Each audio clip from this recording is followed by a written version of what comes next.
Hey y'all, it's Chimdi. So in this video, I want to talk about having hard healing conversations. I feel like I don't hear this talked enough about in terms of what happens when you become a more spiritual person, which is that you start having to have a lot harder conversations than you did before. Because before, when you were just like, you know, if you didn't like how something was going, you reacted from traumatized ways, right? You reacted from whatever your coping mechanism was. So that might have been to fight and to scrap. That might have been to ignore the situation and hope it goes away. That might be to leave the situation without addressing it and never actually letting the person that you have a problem with know what's going on. These are all ways that I have handled situations in the past before I went on my healing journey that I'm still currently on. And now that I am more healed and I have a lot more love, I have more love for myself and I have more love for other people. And I really care about other people because I really care about myself. And when there's a challenge or when there's an issue that arises,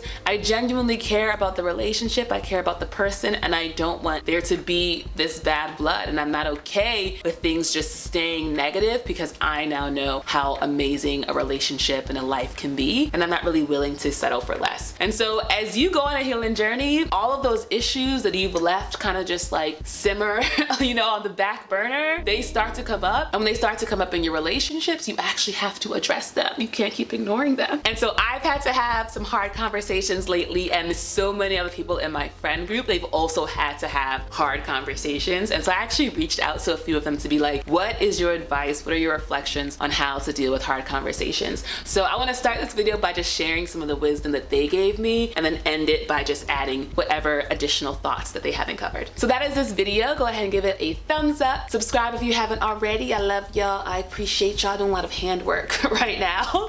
Let me know in the comments how you are with hard conversations. Do you have them? Do you run away? Do you just start fighting? Like, what's your approach to actually dealing with stuff that comes up in your life? Are you good about it, or is there room to grow? All right, let's get this video started. So I want to start this video with advice from a friend of mine who is also a coach. Her name is Dr. Helen Lim. And I asked her, I was like, all right, what is your advice for when you are dealing with healing hard conversations? What do you advise? And so the first thing she advises is to remember that the other person's reaction is not a reflection of you. It is a reflection of where they're at. When I think about myself, for instance, and the times I've been engaged in situations where I was showing up in ways that now I'm just like, what is going on, girl? Like, what was happening in your life right now? I recognize that it was not about the other person. It genuinely was about me. When people break up and you hear like, it's not you, it's me. Folks don't want to hear that because they like taking things personally. It's not personal sometimes. Sometimes the other person is really going through stuff and it has nothing to do with you. And I know in the past, the way I showed up and reacted, I did not know what I know now. I hadn't healed the way I've healed now. I don't wish, because you know, the journey happens as it happens, but I know that if I were myself today in some of my past relationships and situations and circumstances, whether it's like with former partners, with work situations, with friends, I know I would behave so much differently than I did then. And it wouldn't be because of the situation, it would be because of me. So I think that's a really good advice. When you're talking to somebody, you know you're very sensitive, and so what they say has this extra weight to it, and you can feel as if it's very personal, and if it's anything negative or critical, it feels like it's truly a personal attack on your identity and on your personhood and your humanity. But actually, that's them, you know? And that's a tough one to realize, but it's true. So thank you, Helen. Her next tip is that there is no right way to have the conversation. You simply go in with the intention of speaking from love, speaking from truth, and really mean that, really embody that. And in that way, the words you say will be genuine. I know for me, before I went into this hard conversation that I had to have, which was with a friend of mine, I literally prayed to the Lord. You know, I literally prayed to the Lord and I was like, Lord, Spirit, be with me. Jesus, be with me as I go into this conversation. And I literally could see I saw like a stadium of chimneys from all the other alternate realities, literally like shuffling and getting their seat with their popcorn to be like, Chimney about to have this conversation. Ooh. and just cheering for me and rooting me on, because they knew this was a big deal for me emotionally to actually be vulnerable and speak my needs and speak my truth. And I truly rooted myself in the fact that if I'm just speaking my truth and not saying you did this or you think that or what you need to do differently, blah, blah, blah, really just being like, here's how I am feeling and what I am going through, and I'm just sharing with you what's going on with me. Because you can't argue with your own truth. You know, if you're talking to somebody and they're trying to argue with you about how you feel, that's already a flag that they might not be in it for the same reasons as you. Because it's not about trying to convince somebody about anything, it's about literally just sharing, this is what is going on with me. So I think that's another great point. Just go in with the energy of love and honesty and truth. You're not trying to attack anyone, shame anyone, do anything like that. You are just sharing your heart, and I think that will also go a long way. And then her final tip is to trust that what's on the other side of that conversation is going to be so beautiful. And by being brave enough to have that conversation, you are attracting some amazing goodness and joy in your life. And you're doing it not only for you, but for the other person as well. You're going to feel expanded, all right? And everyone's going to benefit from that. And I definitely agree. I think so often we avoid having hard conversations because we don't want to do it. And when we do that, we are dishonoring ourselves, and we're also dishonoring the person that we're having a challenge with. We're not giving them the chance to say, hey, I care about you and I care about what we have together, so I want to actually talk about it and work on it. When you ghost the person, which is what old me definitely would do, when you just ignore the situation and you just like keep it bottled inside, you are not honoring the other person and you're not honoring yourself, because if you were, you wouldn't let yourself be hurt and suffer in any way, shape, or form, when the way to fix it would just be to bring that thing to the light. So that was my experience as well. As I had this conversation with my friend, I was literally like sitting out on my porch. I felt the angels and saints cheering me on. Tears were shed, as I was not surprised. You can feel it when the tears are gonna come, and I knew that, and I was trying to avoid it, but it's inevitable. But that experience of being vulnerable, I know, allowed us to have a really beautiful moment together. And one thing that Terry Real talks about is that so many times we think when we find the person we're supposed to be with, we find a great friendship or any other dynamic, there's this idea that there should never be any problems. Like you should never ever have any arguments or any fights. But what he talks about actually is that it is the process of going from harmony to disharmony and then repairing it that allows the relationship to be stronger. If you never actually allowed problems to come up and be healed and resolved together, you would never get a stronger relationship. It could never go any deeper than it is the moment you meet that person. And I know in my own friendships, when I've gotten to actually say like, hey, this thing you did bothered me for this reason, it would really mean a lot if you could change your behavior in this way to honor me, etc., etc. It's always been a very beautiful, honest, vulnerable conversation, and it's only ever led to things being better. I also chatted with my friend Celia, and I asked her advice on how to have hard conversations, and she also gave me some really amazing tips.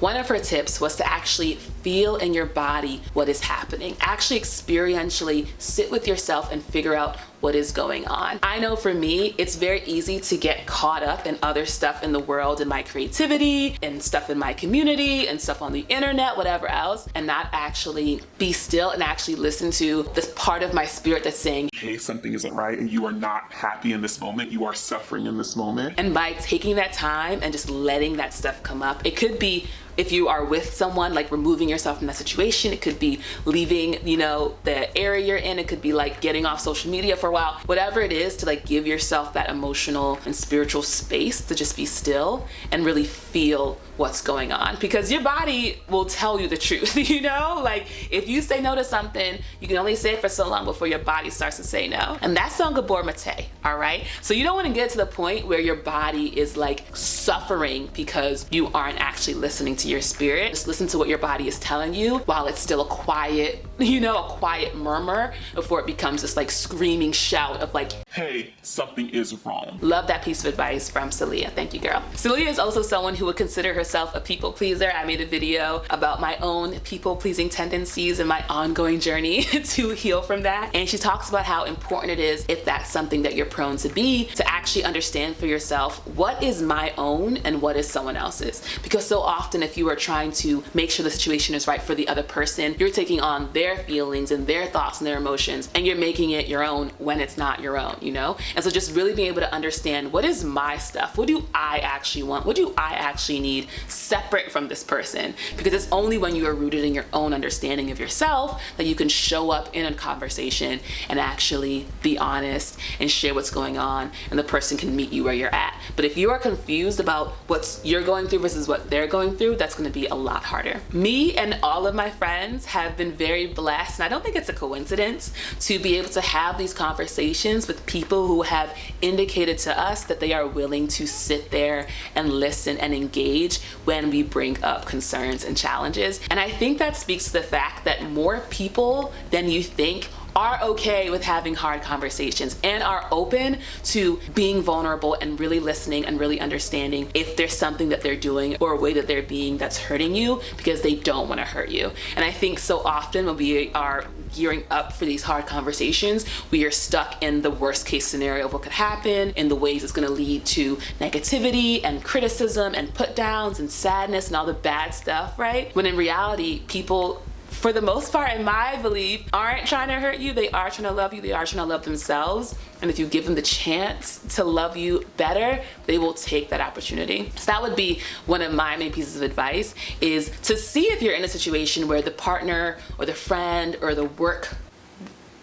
co-worker I was trying to remember the word for the people that you work with, your coworkers, whoever else it is. Listen to see if they've given you the indication that, like, yes, they would be open to having a vulnerable conversation with you. It could be that they've kind of said it in the past, that they've done that with you already. Even if they haven't, I think you should more often assume that they are okay and they're going to be open to having that conversation, even if it is a little bit uncomfortable for both of you. But one thing Celia said, which I think is really important, is that you need to make sure that you actually are safe in that situation. You don't want to be bringing things up when you know it's not actually a safe place to be. And I think if you are in a situation where you know it's not safe, obviously get on out of there. You gotta dip. And then of course you know what's best. Follow your intuition in terms of what you know feels good to bring up. The reality is that if you spend a lot of time keeping these things that are on your spirit hidden, tucked away, shut down, enclosed inside of you, that literally only will manifest in illness. So it's in your best interest, and it's in everyone's best interest, to have these conversations. You can do it. It is hard, it is uncomfortable, but actually when you're in it, you're really just saying words out of your mouth. That's it. You're feeling feelings and you're saying words, and like everything else, it will pass. Like, you're gonna get through it. It's gonna be fine. And as Helen says, you're gonna come out on the other side, and both you and the person you're talking to are gonna be so much better for it. I hope this advice has been helpful. I know that I will have many more hard conversations, and it is a little scary to think about that, but I know I can do it, and I will be a stronger, more mature person for having to be able to do it. If you're on a spiritual journey, let me know. Let me know if there's other stuff that I should be aware about, because I really don't like finding out about this stuff as I go. I'd love to just know, all right? Let me know, in addition to these healing conversations, what other stuff I should expect as I continue to walk on this healing path. My feet are tired. All right, I'm tired of crying. It's okay. I love crying now. Crying is healing now. I'm like super into crying now. It's fine. Thanks for watching, y'all. Thank you, Dr. Lim, for your advice. If you're interested in coaching, I've included some of her information down below. Thank you, Celia, for being an awesome friend and giving me your advice as well. Thank you to myself for my own great advice. Truly thank you to the Lord for giving me that wisdom. It all comes from above, y'all. All right. Thanks for watching, y'all. Bye.